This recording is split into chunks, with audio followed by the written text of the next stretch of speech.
श्रीपादराजं शरणं प्रपद्ये. श्रीपाद श्रीवल्लभ स्वामी लेखमाला, लेखक क्रमांक 132. साक्षात दत्त असलेला मी दत्त कसा नाही?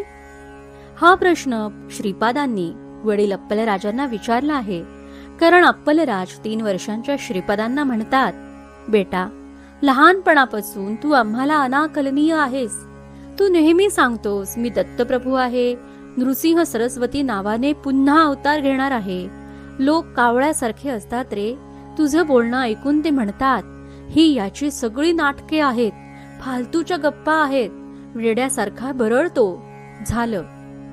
अरे, आपण ब्राह्मण, शास्त्राने आखून दिलेले धर्म कर्म आचरावीत हेच बरे. मी अवतार पुरुष आहे, मी देवांश संभूत आहे वगैरे सांगणे अहंकाराचे ठरते. जसं बापनाचार्यांना पूर्व स्मृती नव्हत्या, तसेच अप्पलराज शर्मांनाही नव्हत्या. पूर्वयुगात साक्षात दत्तप्रभूंना जेऊ घालणारे अप्पलराज व सुमती माता हे दाम्पत्य त्यावेळी विष्णुदत्त आणि सुशीला होते. प्रत्येक अवतारात हेच पुण्यात्मे श्रीपादांचे माता पिता म्हणून येतात. येणाऱ्या कल्की अवतारात देखील ते विष्णुदत्त व सुमती नावाने आई वडील आहेत. इतका मोठा अधिकार असून देखील त्यांना पूर्वस्मृती नसते, तिथं आपलं काय? असो, 3 वर्षीय श्रीपादांना याची पूर्ण जाणीव आहे.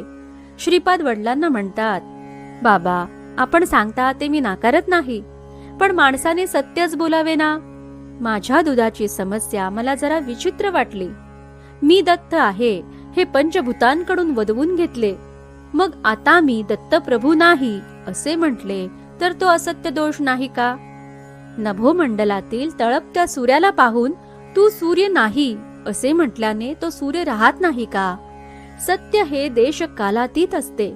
आपण पिठापुरवासी ब्राह्मण जसे मानवतत्व अनुभवत जगत असतो, तसाच मी पण सर्वज्ञत्व, सर्व शक्तित्व, सर्वांतर्यामित्व असलेले दत्ततत्व आहे. हे मी तुम्हाला वारंवार सांगत आहे. युगे उलटतील, अनेकदा जग, सृष्टी, स्थिती, लय होत राहतील. साक्षात दत्त असलेला मी दत्त कसा नाही? पिता पुत्राच्या संवादातील गंमत पहा बर का. अप्पलराज श्रीपादांना म्हणतात की तू नको रे असं बोलू की मी दत्त आहे. त्यावर श्रीपाद वडिलांना पेचात पकडतात आणि विचारतात की अहो बाबा, आतापर्यंत कितीतरी वेळा मी दत्त आहे हे मी त्या त्या प्रसंगात दाखवून दिले आहे. तर आता कसं म्हणू की मी दत्त नाही? मी जर आता असं केलं तर मी आधी असत्य बोललो असं होईल. साक्षात दत्त असलेला मी कसं सांगू की मी दत्त नाही? यावर मात्र अप्पलराज काही बोलत नाहीत.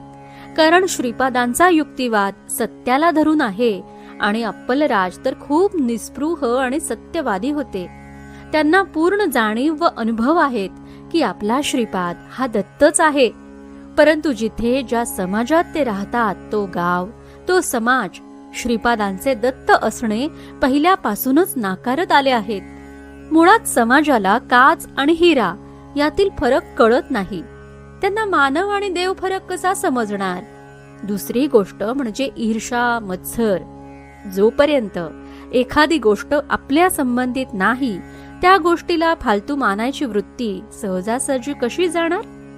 एखाद्या व्यक्तीत दत्त पाहणे यासाठी तशी नजर पाहिजे, अनुभव पाहिजे. मुळात दत्ताची तशी इच्छा पाहिजे की याने मला ओळखावं. जन्मोजन्मी गाजर पारखे असलेले आपण. हिराचंद गोपाल चंद कोठारे.